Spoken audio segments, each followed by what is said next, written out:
I'm not gonna waste your time too much here. This video is all about our Next Fest numbers, basically. So this is kind of a deck block for our game Songs of Everjade, which is a roguelite set in Chinese mythology. And we just came from Next Fest like almost 2 weeks ago from when this video goes up. And it's been brutal, to be honest. We got a total of 186 wishlists, which is nothing, and especially for us it hurt even more because last year when we did Forge Industry, which was in honestly all aspects in my opinion a worse looking game to demo for Next Fest, like our game didn't even start the first 2 days without crashing, we still got almost 10 times that amount of wishlists at 1,264. So in this video it's going to be a little bit of a coping session where I'm just going to be crying, or trying not to cry is maybe a better thing, and trying to rationalize what has gone wrong and try to maybe teach you a little bit about Next Fest as well, because it was a bit of a reality check for me. Like, I know a lot of developers who've had massive numbers, like 700 wishlists in a single day. I also know developers who had even worse numbers than us. And last time when we made this video, I had no real idea how these things really worked. It was just a video of, hey, these are our stats, Next Fest is good, let's just continue doing it. Now I think there is a bit more nuance to it. I think you should still do Next Fest, that's obvious. Like, we could have also just not joined the Next Fest and gone like 10 wishlists in a week. But I think we needed to do a little bit of an adjustment and temper expectations. Yeah, and let's start maybe with the big one, which is the difference in genres. I think this is probably the biggest reason why the wishlists are so much different. Because first of all, yeah, first one was our factory automation game, which, let's be honest, is a lot more technical, and there are just less games in that genre releasing every year compared to the thing we just made, Chinese mythology roguelite. Yeah, there's a lot more roguelites, and I think this is the point where I also need to apologize to Chris Zukowski a little bit, because I've been a bit salty at the guy, because one of the things he always says, like, we've done coaching calls with him, we've gone to talks from him, he's like, if you want to make money, there are 2 genres to make. Adult only. No.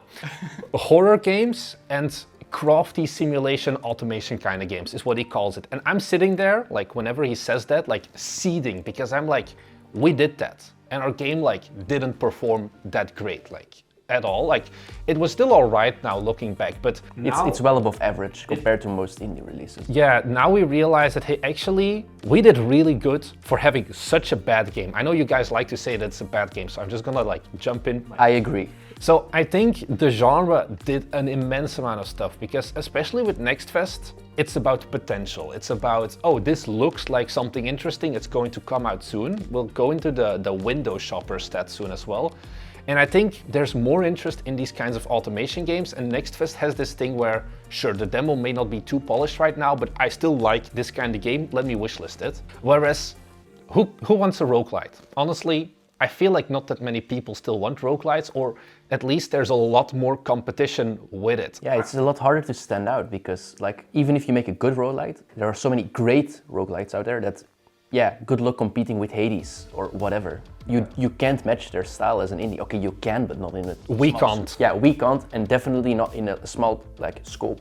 Yeah, I also had a talk with Chris Zukowski about Songs of Everjade specifically, and he was just like, look, I can go over your Steam page and whatever, give the default feedback that he's, like, known for, but it's not gonna sell no matter what you're gonna do. Like, marketing this is going to be extremely hard, because pixel art as well is something that we kind of mistook on. Pixel art is really hard to market. It needs to be really good pixel art, which ours is like, it's all right pixel art, I think, at this point. Like, it used to be way uglier, but it's still nowhere near the point to really stand out marketing-wise with that pixel art. So I think let's dive into a little bit more of the stats, because last time with the previous video we did, we just talked about, we got this many wishlists, Team Next Fest is awesome. This time I really tried to do more of a breakdown, because I really needed to figure out as well, like, where did we go wrong? And I think the first graph to pull up is something that we didn't do last time, is looking at impressions and store page visits, because you can have the most beautiful store page. If nobody even lands on your store page, then, like, what's the point? So with Forge Industry, these are the stats from Next Fest last year. We had 564,000 impressions. So that's in that 1 week, 564,000 people, they saw our little dwarf main capsule somewhere on the Steam page, somewhere when they were browsing Next Fest. And that converted into about 9,000 visits. I'm not exactly sure how good that conversion rate is. It's like 2% or something. I think it's all right. I have no clue, honestly. When I talked to some other developers, they had kind of similar numbers in the conversion rate here. Now we compare that to Songs of Everjade. We've gotten 1/4 of the impressions basically that Forge Industry did. And this is where, for example, I think genre comes into play. Because at this point, it does not matter how good your demo is. It does not matter how good your game is. It's more about how much competition is there basically. If you have the roguelite tab on Steam, you had to click like 50,000 times to get to our game, so to say. Whereas with automation games, there were only like 12 or whatever. So you're just going to get a lot more impressions because you have a higher chance of being some of the first like presented games. And don't all start making automation and simulation games, because that's what we are going to do. And then you basically just give the problem back to us. No, you can go and make an automation game. I want to see you try. You're gonna cry just like we did, because making them good, turns out, is kind of hard. So this was the first point where I realized, like, look, we kind of messed up with the roguelite genre, I think. Our capsule also, like, I like our capsule. The dwarf was better. That's like one thing, but still, the capsule is more for the conversion rate, impressions to visits. Yeah. But if we don't even get the impressions to begin with, it's like, okay, maybe Steam was like, hey, people don't really vibe with this game as much, so we're gonna show it less. I have no clue how the Steam algorithm works, but that's also part of what I would guess. Because our conversion to visit rate is actually higher for Songs of Everjade than is for Forge Industry. Now, there's a bit of a bias there because like the higher the number of impressions, the like lower generally that your click-through rate is gonna be. We see that with our YouTube videos as well. Like our top performing YouTube videos have lower click-through rates, even though they get more views, than like one that gets 5,000 views. Which makes sense if you think about it. And then I maybe want to quickly dive into the like visits as well, because there's something really like different as well that happened between Forge Industry and Songs of Everjade. And that is that these are, I have two graphs here of the sales page visits. So what sales page means is it's people who saw our game on the Next Fest themed event basically and then clicked through. And as you can see here with Forge Industry, like day one was like, all right, this was the boost that we expected. Then it dropped down and then we got like an extra big boost, even though this didn't convert really into wishlists as much. But like we kept being shown basically. The 3 last days of Next Fest, you're not really gonna get any wishlist. It's like a very much a curve. The first 3 days is like a balloon and then it just flattens out pretty much. That is something that stayed the same. We don't have that with Songs of Everjade. Songs of Everjade, just like day one basically, we got a bunch of visits and then it nearly flatlined again.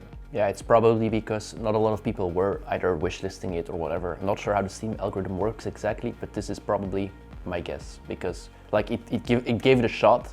It underperformed. It was like, yeah, you're not going to give me a lot of money in the long run, so get out of here. So looking at wishlists, once again, as a reminder for Forge Industry, like the first day, because like Steam Next Fest, the first day doesn't take a full day for Steam's reporting. We had 210 wishlists, which was awesome for us because we had like 1,100, I think, when Next Fest started. Yep. And then it just kept going up. Then we got like, what is this, 305, we got 324, and then it started to go down because like I said, the last 3 days, nothing really happens as much wishlist-wise. When we go and we then look at Songs of Everjade, it's like, okay, we had a really good boost from 2 wishlists a day. I think that was like an exception, to 36. Like this graph looks great, but it's 1/10 the scale basically of the Forge Industry graph, where 36 and 37, and then it just, because I knew on day one basically of like, we're doomed, because if our best day, like our first day was 36, it's only gonna go downhill, and it did. We went to like 20 wishlists a day. So it's not great. And I think, once again, genre is really important here. When I spoke to other developers as well who had other kinds of games like roguelite games or 2D games or whatever, most of them had similar stats to this, whereas if you had some of the more unique genres, like for example an ARPG or an, also the developer of Lorne had a really good one. He makes an open world Zelda-like game.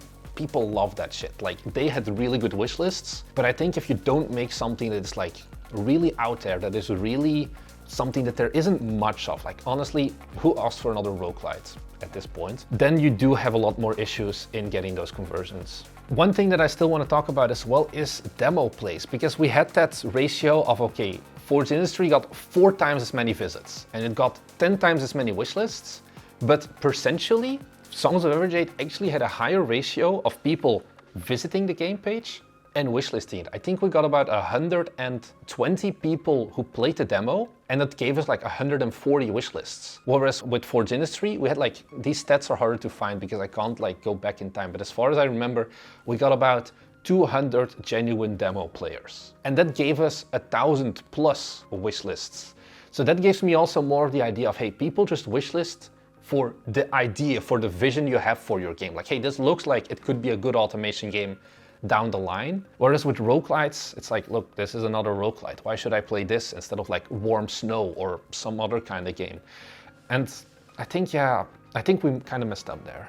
So, agreed. It keeps going back to genre. Could just be that we're also incompetent. I don't know. Probably a mix of both. And these stats also basically show what we've been saying for quite a while, is that it's very important to pick what game you want to make, but also what the market needs.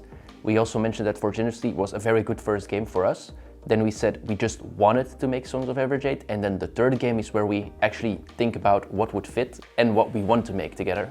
We really lucked out with Forge Industry, I think, as well. Yeah. We just like dumb luck stumbled into a genre that is like really popular. I don't think I ever looked at just because it fits us. Yeah, it fits us. I don't think I ever watched the Chris Zukowski talk until like 1 month before launch. So it really helps there.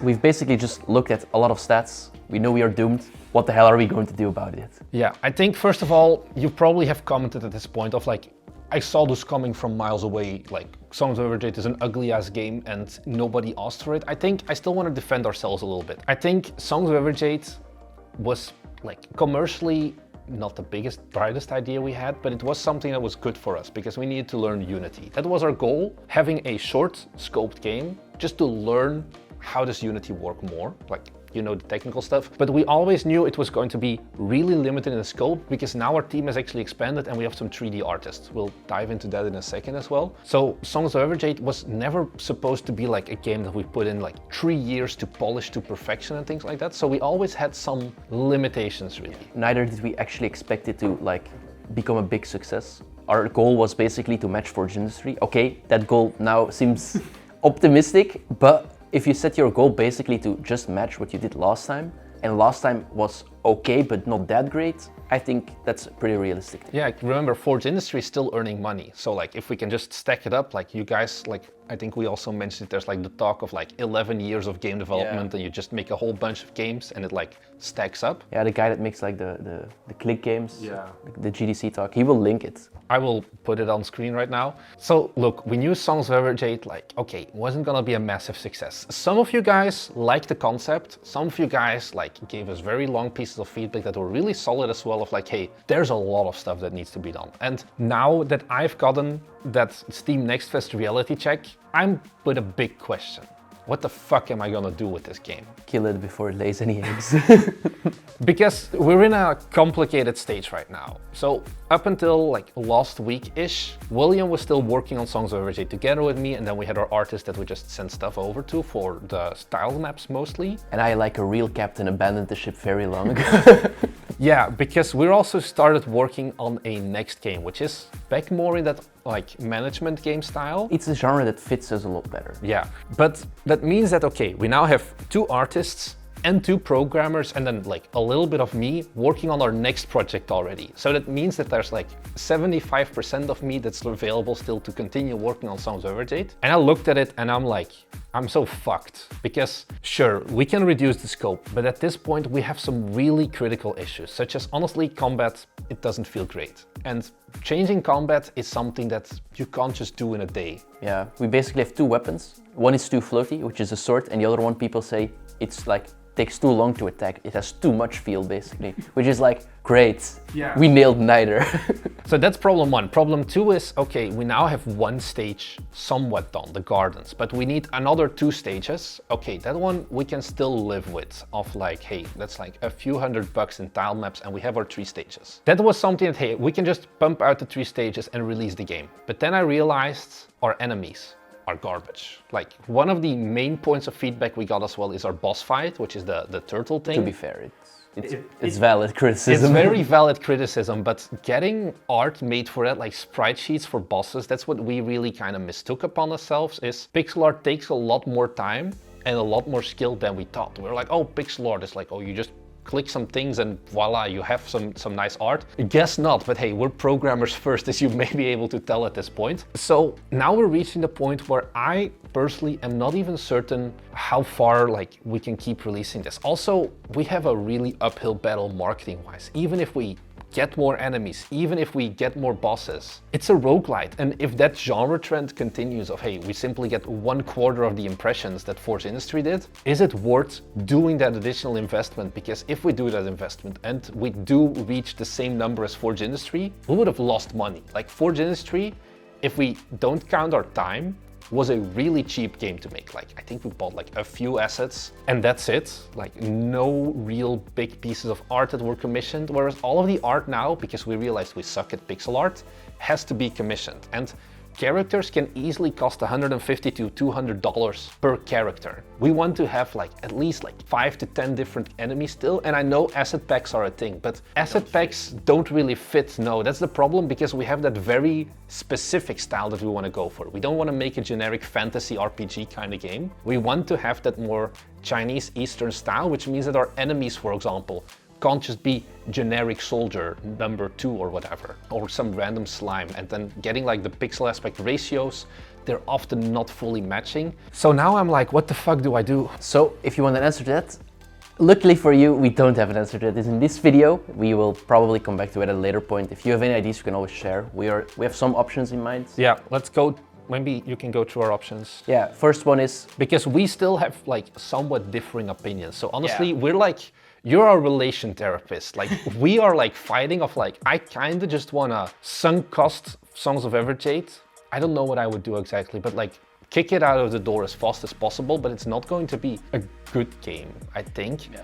And you want to put in some more effort. So I was like, look, we're gonna leave this on the table for now, and we're going to ask our army of professional game developers what their opinion is as well. So what's your plan? My plan is to take Songs of Everjade, do a little bit more work, not a lot. What do you call a little? For example, just some bug fixing, and maybe look like at, actually maybe just keep it at the demo even, and just ship it. Either as a free-to-play game or a very, very cheap game, and just at least ship it, because if we just stop, it's not worth it in my opinion, because then we just lose anyway. The least that I want to do is release it. In what state? I'm not sure yet. Yeah, I want to release it as well. My idea is more of, look, we just kick it out of the door as a free-to-play game, but it needs to be like a little bit better still. Even then, like the demo we have right now, I have like I have multiple giant documents of like all the feedback points, everything we still need to improve upon it. And I think it's still gonna be a bit of work. And we also have that other project that is like, I kind of want to jump in on that as well, but I shouldn't. You and William are jumping in on that already for a lot. Yeah, William is like now for a week or so fully into it. I'm like, guys, I'm going for like 1.5 months already. Yeah, so he hasn't touched Songs of Everjade for that long already, basically. So there are some issues there. Like I'm not really a great programmer. I can't rework the combat system, and even stuff like, okay, adding more VFX and things like that is going to be a little bit of a struggle. I can get more tile maps in. That's like one thing that I think I can do, like more levels and things like that, more rooms, no worries. But things like the enemies, it's going to cost us money, and especially like if we're gonna release it as a free-to-play, it's like really hard to justify. Yeah, but if you want to make enemies, for example, first you have to commission it, and either William or me has to make the AI for it. Yeah. So and then you need to like code like the attacks as well, like the hitboxes. Make it feel actually kind of decent, because the Archer went to a couple of iterations where you guys said it was horrible, which I kind of agreed on. So I think, yeah, honestly, I don't know what this video devolved into. Next Fest, should you do it? Yes, just do it, and just keep in mind that even if you participate, you can still get royally fucked in the ass. I mean, it's not royally fucked, it's just we had set bad expectations. I think that's on us. I think what we did wrong with the previous video is like, look at what we got. Everyone else needs to get at least what we got if like we are so incompetent. And that turns out it isn't really the case. So yeah, as you might have noticed, this is a bit of a weird video. We didn't really script it, we just wanted to talk to you guys, like our honest opinions, what we think we did wrong, and how we are thinking about tackling this beast that we still have ahead of it, because it is harsh for us. Yeah, it is very much like, I think this is a problem that a lot of game developers have as well, is, well, we just put our head in the sand, like, oh, sure, we didn't get the wish list we want, but let's just keep working on our game, even though we have like 50 or like 100 wish lists. Sometimes you have to make hard decisions, and I think we are now just on the precipice of having to make a hard decision. I think also something to keep in mind, because a lot of you guys, you don't do this as a full-time job. You don't need to eat, like, or like you need to eat, but you have some other kind of income, and we don't have that right now. And that means that, okay, Songs of Everjade not really launching, I kind of still like to, at some point, be able to earn money. So we'll have to see what we do there. But at that point, it is also like, hey, do we just move on to something that we feel like is going to be more profitable and that feels like, hey, there's more of a potential, that is more in that right genre, so to say, of a game? Keep that in mind as well. Like, if you're doing this just as a hobby project, like, it doesn't matter if you launch with 500 wishlists or 1,000 wishlists or 10,000, because you just wanted to make a game. We wanted to make a game, sure, but we also would have liked if we earned some money out of it. And right now, I don't really see that happening. So go and wishlist Songs of Everjade down below. Woo! I don't know really, like, what happened last time we made a video like this for Forged Industries. All of you guys went and played the demo and then wrote like giant essays. If you want to do that, like, you're welcome, but I don't know like how much we're actually going to still be changing, be implementing, because there's no real magic quick fix for Songs of Everjade. That's the problem. It's not like we can just tweak one setting or update one sprite and everything matches. Like, everything basically is kind of off, isn't really perfect, and that's just, yeah. Yeah, everything is like 70% there, but the last 30% is very hard to do, and also very hard to even identify what is missing. Anyways, that's all I think we really had to say. Usually, for sure, we usually make a lot more like happy videos, sometimes at least. Yeah, it's just been a bit of a rough time. You may have seen it as well in like the kind of topics I talked about in the past few videos. I'm sorry for that. It's been not ideal. We're gonna keep doing this. We're gonna keep making games for now. We're gonna keep making videos. So if you wanna just learn more genuine about the real world of game development and not just, I made my first game and it made $5 gazillion. We show you all the struggles we have along the way. Yeah, we are very open about that. So if that's something that interests you, be sure to head down below and subscribe, as it really helps us out. Also, like, I'm just gonna plug this right now. We have a Patreon. If you do want me to like earn money at some point and be able to eat like more than just dry bread, we give extra content there, more insights into game development, more behind the scenes of the games we're making. So if that's something you're interested, it's linked down below as well. That's all we had to say. Thanks so much for watching, and we'll see you guys in the next one. Bye.